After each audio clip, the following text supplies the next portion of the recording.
지난 주일에는 하나님의 언약적 사랑에 대해서 호세아 3장 말씀을 중심으로 세 가지를 우리가 함께 생각해 보았습니다. 하나님의 언약적 사랑, 첫 번째는 찾아오시는 사랑이었습니다. 지극히 높으시고 거룩하신 하나님께서 낮고 천한 우리들에게, 죄 많고 허물 많은 우리들에게 먼저 찾아와 주신 것입니다. 두 번째는 구속하신 사랑이었습니다. 하나님은 독생자 예수 그리스도의 피를 흘려 우리의 죄값을 다 담당케 하여 주시고 우리를 그리스도의 피값으로 사서 하나님의 자녀로 그리스도의 신부로 삼아 주신 것입니다. 세 번째는 명령하시는 사랑이었습니다. 우리를 구속하신 하나님은 자녀된 우리들에게 지속적으로 관심을 가져주시고 우리가 가장 바른 길로, 복된 길로 걸어갈 수 있도록 하나님의 말씀으로 명령하여 주시는 것입니다. 특별히 십계명은 자녀된 우리들에게 주시는 가장 근본적이고 가장 중요한 하나님의 명령입니다. 1계명부터 4계명까지는 하나님께 대한 계명이고 5계명부터 10계명까지는 사람에 대한 계명입니다.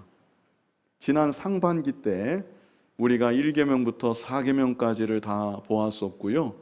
그리고 5계명, 사람에 대한 첫 번째 계명인 5계명도 우리가 같이 보았었습니다. 5계명이 무엇이죠? 내 부모를 공경하라.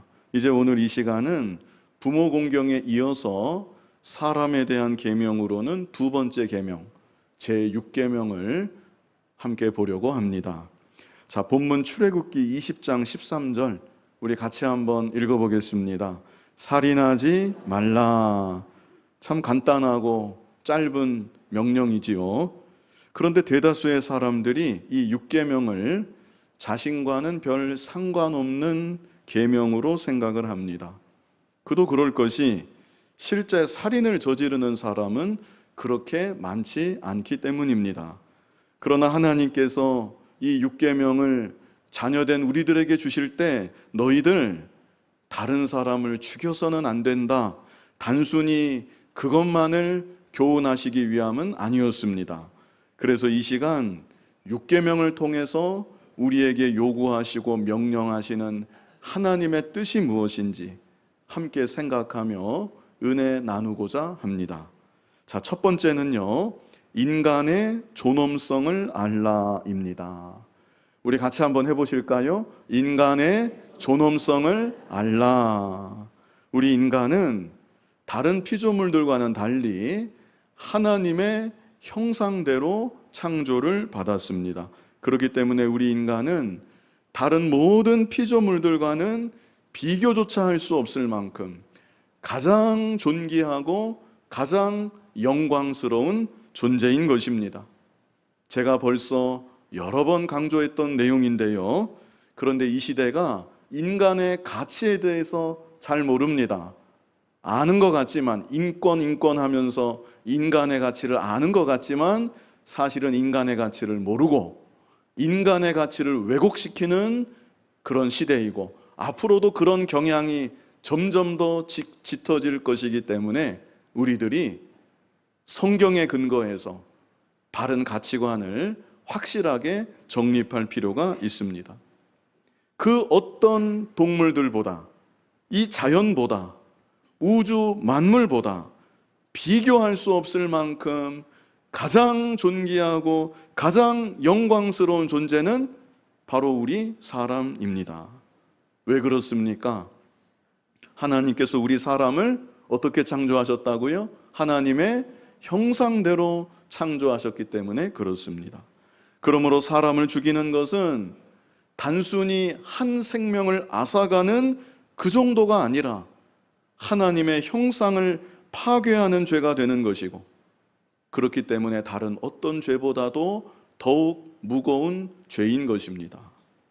제가 전에도 이런 말씀을 드렸었습니다. 가령 호랑이 100마리를 죽여서 사람 한 사람을 살릴 수만 있다고 한다면 호랑이 100마리를 죽여야 합니다.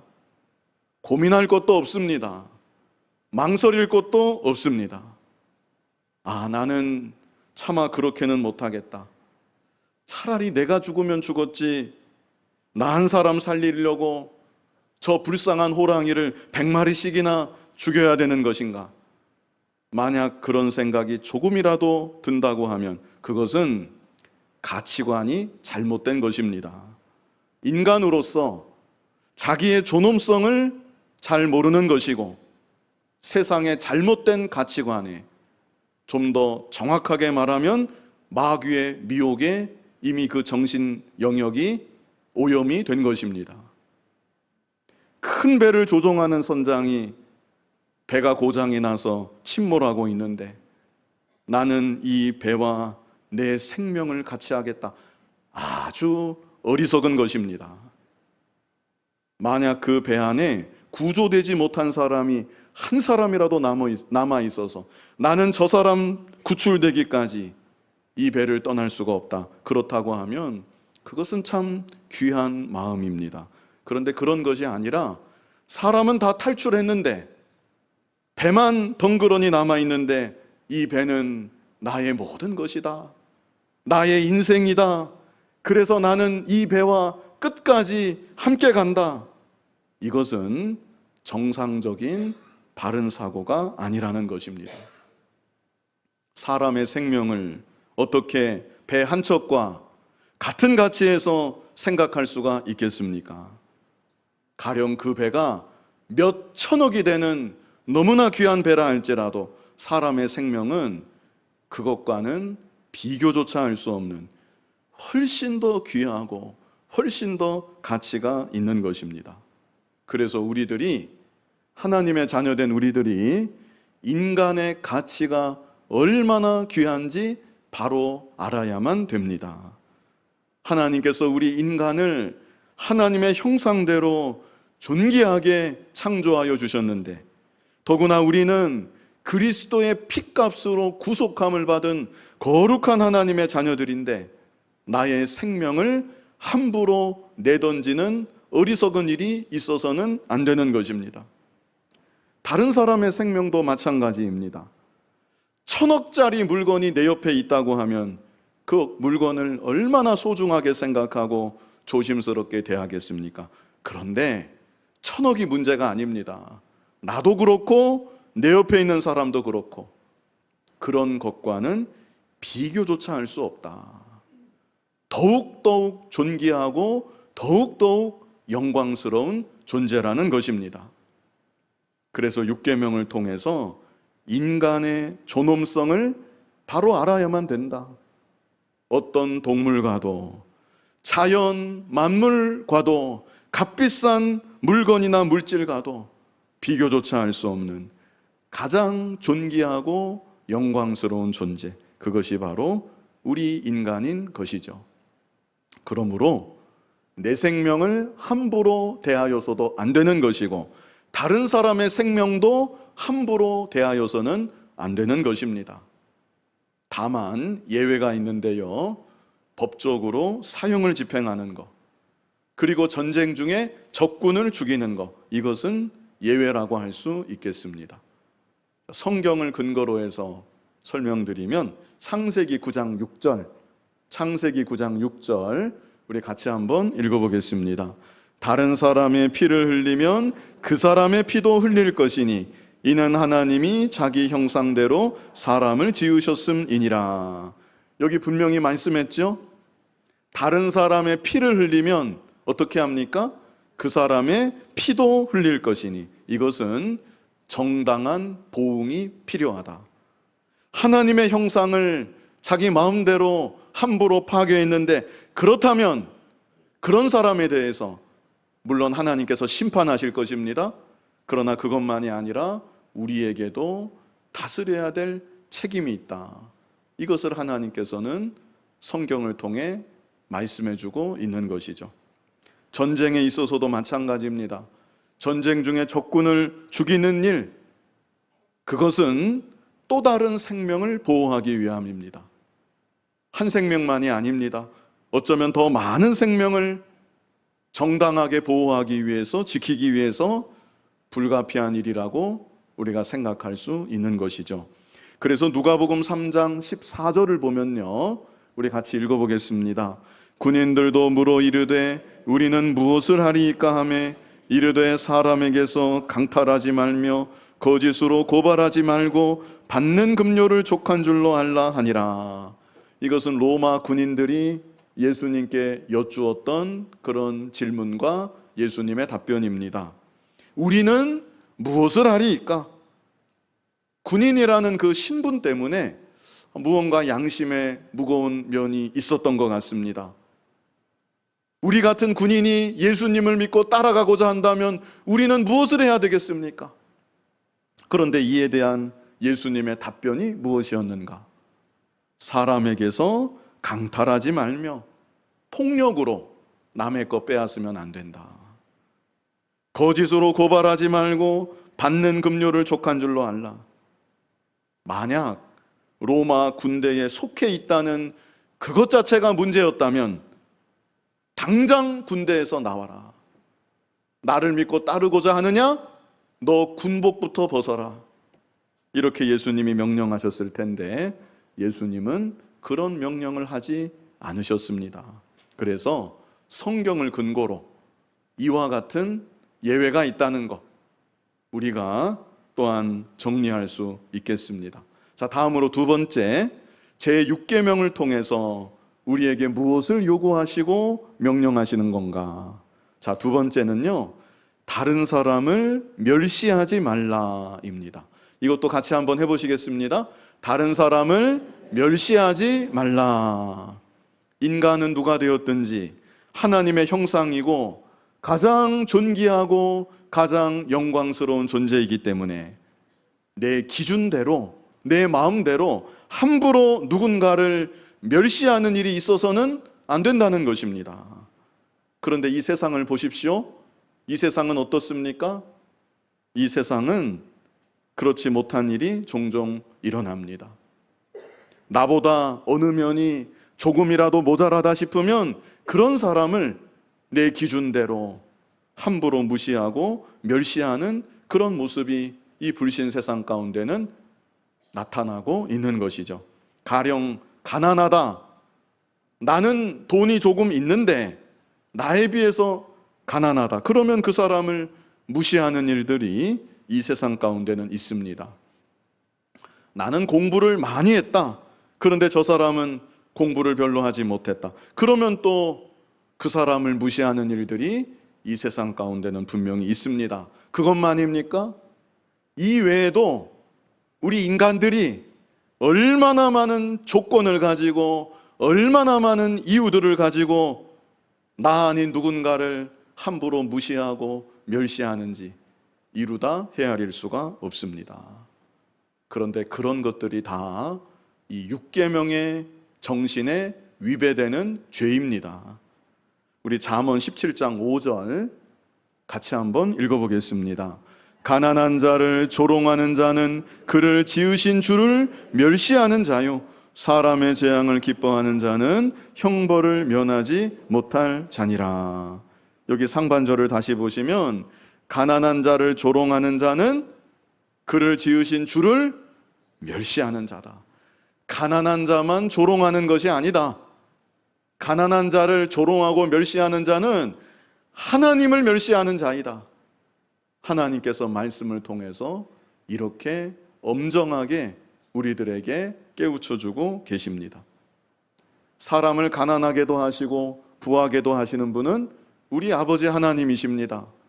낮추기도 하시고 높이기도 하시는 분도 우리 아버지 하나님이십니다. 그런데 낮은 가운데 있는 사람, 비천한 가운데 있는 사람, 그런 사람을 향해서 조금이라도 무시하고 멸시하는 마음이 있다고 하면 그것은 다름 아닌 하나님을 멸시하는 중심이 내 안에 있는 것이다. 이 얼마나 무서운 말씀입니까? 야고보서 2장 1절 우리 같이 읽어보겠습니다.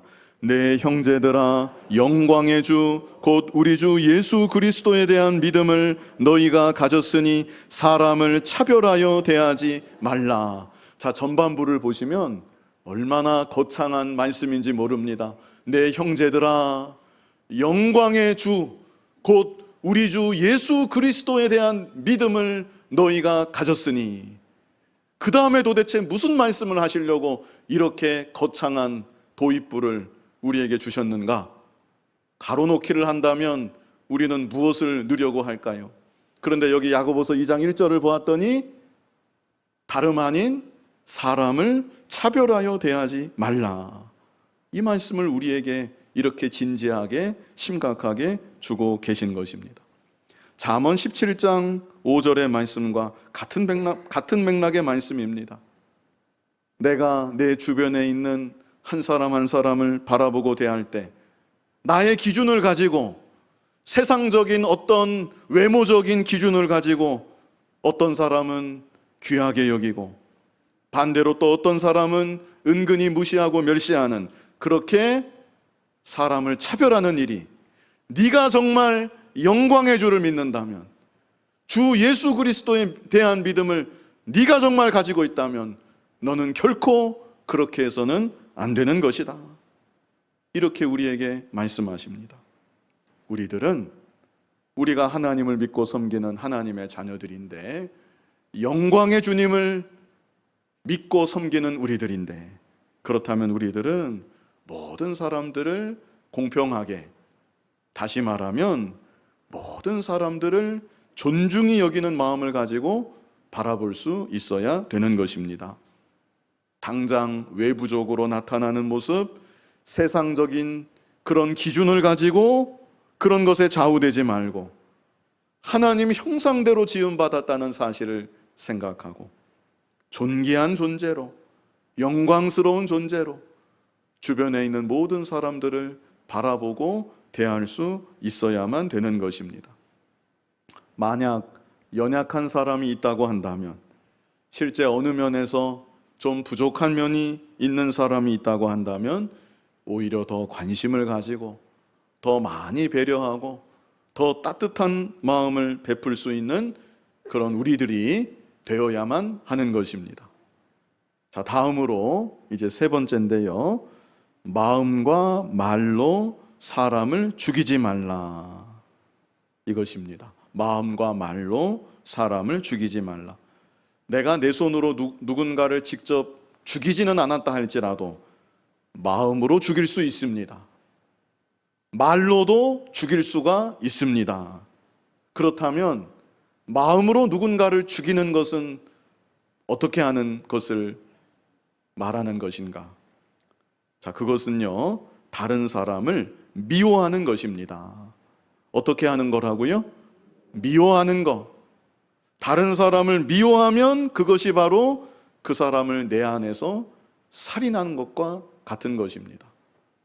요한일서 3장 15절 우리 같이 한번 읽어보겠습니다. 그 형제를 미워하는 자마다 살인하는 자니 살인하는 자마다 영생이 그 속에 거하지 아니하는 것을 너희가 아는 바라.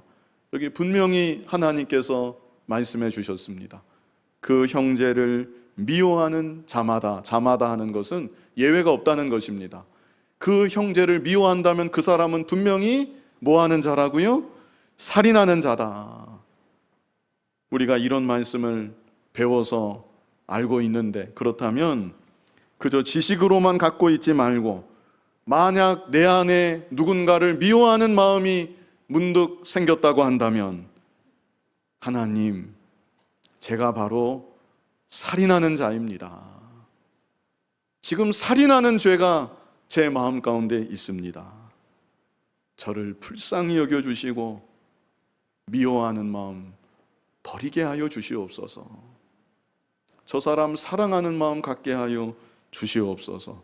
이렇게 하나님 앞에 회개하며 간절히 기도해야 됩니다. 그것이 바로 믿음 생활입니다. 그리고 하나님께서 제6계명을 통해 우리에게 요구하시고 바라시는 바이기도 한 것입니다. 여기 요한일서 3장 15절 후반절을 마저 보시면 이렇게 살인하는 자마다 영생이 그 속에 거하지 아니하는 것을 너희가 아는 바라. 이 얼마나 더 심각한 말씀인지 모릅니다. 다른 사람을 미워하고 있다면 그것은 마음으로 살인하고 있는 것이고, 그런 마음 속에는 영생이 거하지 아니한다. 같은 맥락의 말씀이 요한일서 2장 9절에도 있는데요, 우리 같이 한번 읽어보겠습니다. 빛 가운데 있다 하면서 그 형제를 미워하는 자는 지금까지 어두움에 있는 자요. 저는 빛 가운데 있습니다. 하나님 은혜 감사합니다. 빛의 자녀로 삼아주시니 감사합니다. 그렇게 믿고 찬양도 하고 고백도 하는데 그 사람 속에 누군가를 지금 미워하고 있다. 그렇다면 그 사람은 지금까지 계속 어두움에 있는 자였다. 이것을 우리에게 또한 말씀하고 있습니다. 어둠 속에 있기 때문에 갈 바를 알지 못하는 사람입니다. 분별력을 잃어버린 사람입니다. 실제로 요한일서 2장 11절에 이렇게 말씀합니다. 우리 같이 읽어보겠습니다. 그의 형제를 미워하는 자는 어둠에 있고 또 어둠에 행하며 갈 곳을 알지 못하나니 이는 그 어둠이 그의 눈을 멀게 하였음이라. 이 한 절 한 절이 얼마나 무겁고 심각한지 모릅니다. 내 마음에서 누군가를 미워하면 살인하는 죄를 짓고 있는 것이고, 그런 사람 마음속에는 영생이 거할 수 없고, 그 사람은 어둠 속에 있고 눈이 멀어버렸다. 어디로 가야 할지 모르는 자이다. 이렇게 우리에게 말씀하고 있습니다. 그런데 이것만이 아닙니다. 요한일서 4장 20절 우리 같이 읽어보겠습니다. 누구든지 하나님을 사랑하노라 하고 그 형제를 미워하면 이는 거짓말하는 자니 보는 바 그 형제를 사랑하지 아니하는 자는 보지 못하는 바 하나님을 사랑할 수 없느니라. 제가 하나님을 사랑합니다. 하나님 사랑한다는 찬양도 많이 있는 것 같은데, 사랑합니다 이렇게 찬양하고 고백하고 그렇게 나아간다 할지라도 그 형제를 미워하고 있다면 하나님 사랑한다는 그 말과 고백은 거짓말이다. 하나님이 이렇게 말씀하시는 것입니다. 보는 바 그 형제를 사랑하지 아니하는 자는 보지 못하는 바 하나님을 사랑할 수 없느니라. 얼마나 분명한 말씀입니까? 그러므로 내 안에 누군가를 미워하는 마음이 있다고 한다면 이 죄가 얼마나 무거운 죄인지, 얼마나 심각한 죄인지 우리가 바로 알아야 되는 것이고, 그 죄부터 회개하고 속히 버려야만 되는 것입니다. 나의 힘으로는 버릴 수가 없습니다. 우리는 하나님 앞에 자복하고 회개하는 것, 그거 해야 되는 것이고, 또 하나님의 은혜를 구해야만 합니다. 하나님, 제 힘으로는 이 미워하는 마음을 떨쳐버릴 수 없습니다. 저를 불쌍히 여겨주시고 저에게 은혜를 베풀어 주시옵소서. 그래서 우리들이 살아가는 날 동안 내가 알고 있는 그 누구라도 조금도 미워하지 않는 그런 믿음의 삶을 살아가야 되는 것입니다. 마음으로 사람을 죽이는 것, 미워하는 것이라고 했죠. 자, 또 한 가지는 다른 사람을 향해 지속적인 분노의 마음을 갖는 것. 이것도 역시 마음으로 사람을 죽이는 것입니다. 먼저는 미워하는 것. 두 번째는 어떤 마음을 갖는 거요? 분노의 마음을 갖는 것. 지속적으로 누군가를 향해 분노의 감정을 갖는 것. 이것도 역시 마음으로 살인하는 것입니다. 마태복음 5장 21절 우리 같이 읽어보겠습니다.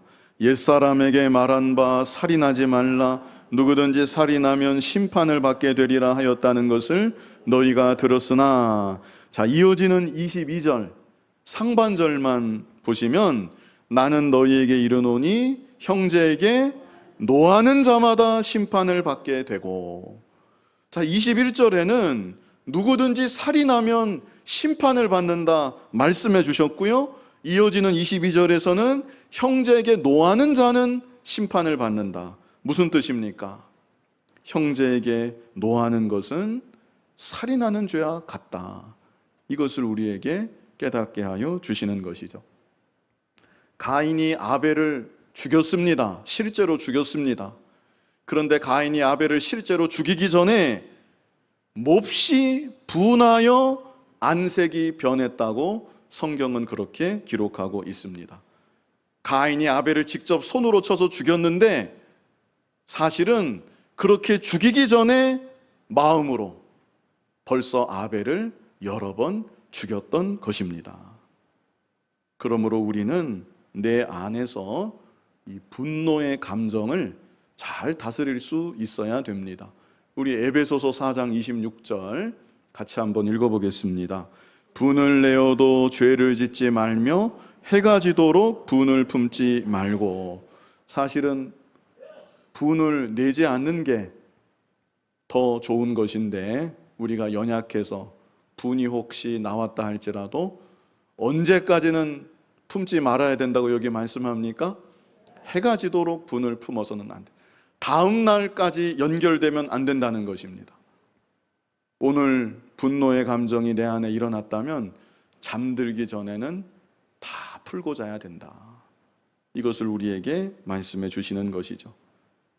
그래서 우리들이 적어도 잠들기 전에 내 안에 여전히 분노의 감정이 있다. 오전이든 오후든 무슨 일을 겪었는데 그때 막 분노가 일어났고 자려고 하는데 여전히 막 분노의 감정이 내 안에 남아있다. 그러면 그대로 눈 감고 누워있지 말고 벌떡 일어나야 됩니다.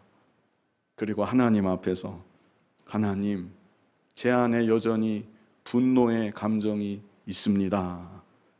살인하는 것과 다름없는 악한 감정이 지금 제 안에 있습니다. 저를 불쌍히 여겨주시고 이 분노의 감정 하나님께서 풀어주시옵소서. 제 마음을 다스려 주시옵소서. 정말 진실되게 기도하면 하나님이 풀어주십니다. 그 하나님 뜻에 합한 기도인데 왜 하나님이 그런 기도를 들어주지 않으시겠습니까? 그냥 풀고 싶지 않은 거예요. 그냥 갖고 있으니까. 하나님 앞에 정말 진실하게 이게 살인하는 죄라고 했는데 하나님 저를 불쌍히 여겨 주시옵소서. 이 감정 풀고 잠들게 해 주시옵소서. 하나님이 반드시 풀어주십니다.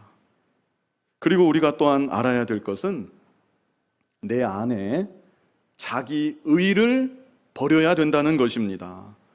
왜 우리들이 누군가를 향해서 분노하는 마음을 이따금 갖게 되는 것인가? 그 근본에는요, 나는 저 사람하고는 달라. 나는 저 사람 같은 저런 잘못은 안 저질러. 나는 저 사람보다 그래도 좀 나은 사람이야. 더 의로운 사람이야. 이런 생각이 은연중에 있기 때문에 누군가를 향해서 분노하게 되는 것입니다. 그런데 그 모습이 하나님 앞에서 얼마나 교만한 모습입니까? 사도 바울은 어떻게 했습니까? 그의 생애 거의 마지막에 이르렀을 때 사도 바울이 어떤 고백을 했죠? 죄인 중에 내가 괴순이라. 우리도 그와 같은 모습이 점점 되어져야 합니다. 살아가면 살아갈수록 내 안에 숨겨져 있었던 그동안 나도 미처 알지 못했었던 들보와도 같은 죄악들을 점점 더 발견해야 되는 것이고, 그래서 하나님 앞에서 저야말로 죄인입니다. 저야말로 더럽고 추악한 죄인 중에 죄인입니다. 우리가 하나님 앞에 그런 마음이 될 때 다른 이를 향해서 분노할 일이 별로 없는 것입니다. 저것은 잘못된 것이다. 분별은 할 수 있지만 나는 저보다 더 큰 죄인이다. 저 죄보다 더 무서운 죄가, 더 더러운 죄가 내 안에는 숨겨져 있다. 그러면서 다른 사람을 향해 그렇게 쉽게 분노할 수 없게 되는 것입니다. 자, 다음으로는요, 말로 사람을 죽일 수 있습니다. 마음으로 사람 죽이는 거, 미워하는 거, 지속적으로 분노의 감정을 갖는 거, 두 가지 말씀드렸고, 말로 사람을 또 죽일 수 있다는 거 우리 이제 보고 마치려고 하는데요. 야고보서 3장 8절 우리 같이 읽어보겠습니다.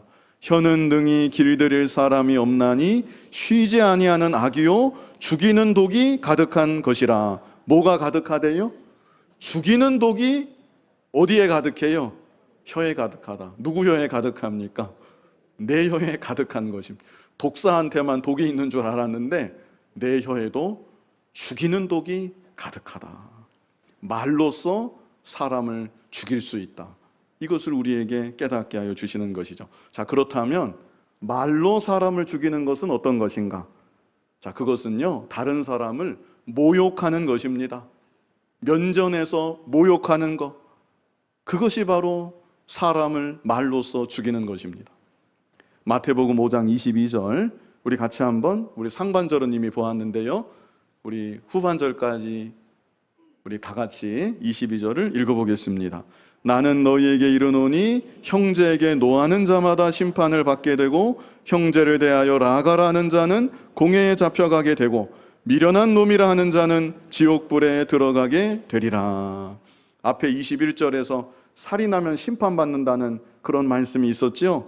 이어지는 22절 상반절을 통해서는 노하는 것이 살인하는 것과 같다. 여기 22절 후반절에서는 형제를 대하여 모욕하는 것이 살인하는 죄와 같기 때문에 그런 사람은 이렇게 무서운 심판을 받게 된다 말씀하신 것이죠. 그런데 이 세상을 한번 보십시오. 이 세상은 다른 사람을 향해 욕하는 거, 그거 대수롭지 않게 여기는 그런 세상입니다. 대통령을 향해서도 막 욕을 하고 국회의원을 향해서도 막 욕을 하고 TV를 보면서도 욕을 합니다. 운동하는 거 보면서 답답하니까, 예?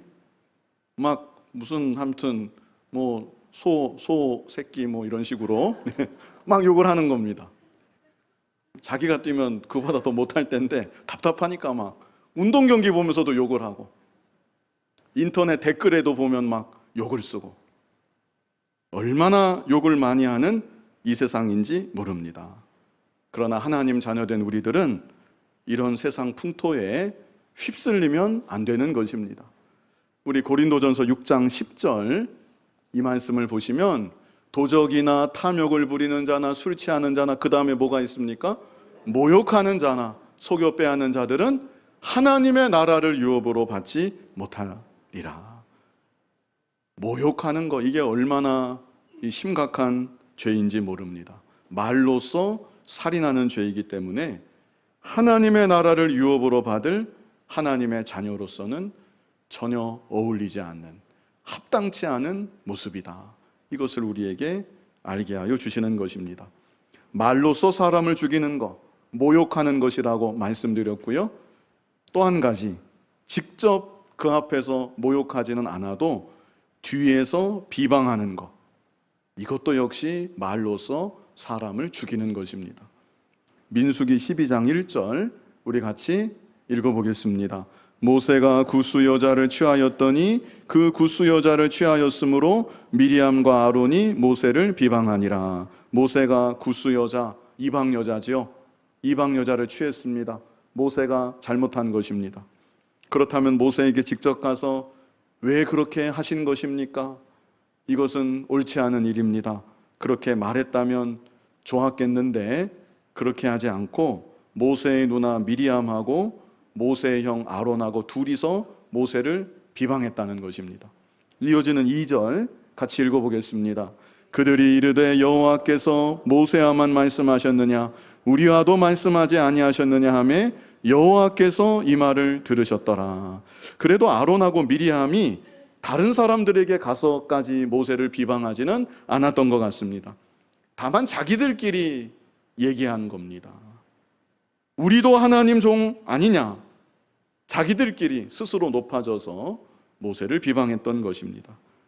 그러나 그랬을지라도 여기 2절 끝에 보시면 여호와께서 이 말을 들으셨더라. 하나님께서 다 보고 계시고 듣고 계시고 결코 기뻐하지 않으셨다는 것을 표현하고 있습니다. 미리암은 모세의 누나입니다. 아론은 모세의 형입니다. 자기들끼리 이런 말 할 수 있을 것 같고, 게다가 모세가 잘못했는데 충분히 그럴 수 있는 일로 여겨지기도 하는데요. 그러나 하나님은 그들의 모습을 기뻐하지 아니하셨습니다. 특별히 미리암이 좀 도가 지나쳤는지 하나님께서 미리암을 치셨습니다. 그래서 미리암이 문둥병에 걸리고 말죠. 여기 민수기 12장을 보시면 문둥병이 간단한 그런 작은 문둥병이 아니었습니다. 아론이 슬픔에 젖어서 저 몸의 절반이 썩어 들어가지 않게 해달라고 이렇게 간구한 것을 볼 때 아주 심각한 문둥병에 미리암이 즉시로 걸리고 말았습니다. 그래서 이것은 비방하는 것이 얼마나 무거운 죄인지 하나님께서 알게 하여 주시는 것입니다. 신약 성경에도 야고보서 4장 11절로 12절, 우리 잘 아는 구절인데요. 다 같이 쭉 연결해서 읽어보겠습니다. 형제들아 서로 비방하지 말라. 형제를 비방하는 자나 형제를 판단하는 자는 곧 율법을 비방하고 율법을 판단하는 것이라. 네가 만일 율법을 판단하면 율법의 준행자가 아니요 재판관이로다. 입법자와 재판관은 오직 한 분이시니 능히 구원하기도 하시며 멸하기도 하시느니라. 너는 누구이기에 이웃을 판단하느냐. 자, 그래서 다른 사람을 비방하는 것, 이건 역시 육계명의 정신에서 어긋나는 죄라는 것을 우리가 바로 알아야 되고, 다른 사람에 대해서 비방하지 않는 저와 여러분이 되어야 하는 것입니다. 이 시간 살인하지 말라, 이런 제목으로 말씀을 증거했습니다. 크게 세 가지 우리 보았는데요. 우리 제목을 한번 같이 읽어보실까요? 첫 번째는 무엇이었습니까? 인간의 존엄성을 알라. 지금 이 세상은 모릅니다. 인간의 가치가 계속 떨어지고 왜곡되는 그런 시대가 되었는데, 인간이 얼마나 존귀하고 영광스러운 존재인지 우리는 바로 알아야 되는 것이고, 두 번째는 무엇이었죠? 다른 사람을 멸시하지 말라. 다른 사람 멸시하는 것은 하나님을 멸시하는 것이다. 세 번째는 무엇이었습니까? 마음과 말로 사람을 죽이지 말라. 마음으로 죽이는 것은 미워하는 것, 지속적으로 분노의 감정을 갖는 것. 말로 죽이는 것은 모욕하는 것, 면전에서 모욕하는 것, 뒤에서 비방하는 것. 우리가 사실 다 부족하지요. 그래서 예수님이 우리 위해서 십자가에 못 박혀 죽어주신 것이고, 그 공로로 우리가 다 사함받게 된 것이고, 예수님의 완전하신 의를 우리에게 덧입혀 주신 것입니다. 그렇기 때문에 우리가 늘 기억하고 바라볼 것은 예수님을 통해서 나에게 베풀어 주시는 대속의 은혜, 구원의 은혜입니다. 그 은혜를 우리가 바로 알아야 되는 것이고, 그 은혜에 생각하면 생각할수록 더욱 감사해야 되는 것이고, 그뿐 아니라 이제도 자녀된 우리에게 명하시는 하나님의 뜻을 따라 기쁨으로 순종해서 이 땅을 살아가는 동안 하나님의 거룩하신 성품을 점점 더 이루어 나아가는 저와 여러분 될 수 있기를 간절히 바랍니다. 거룩하신 아버지 하나님, 하나님께서 우리에게 주시는 명령의 말씀을 마음에 새기고 이 말씀대로 순종하며 살아가기를 더욱 소원하고 결단하는 우리들 모두가 되게 하여 주시옵소서. 예수님 이름으로 기도하옵나이다. 아멘.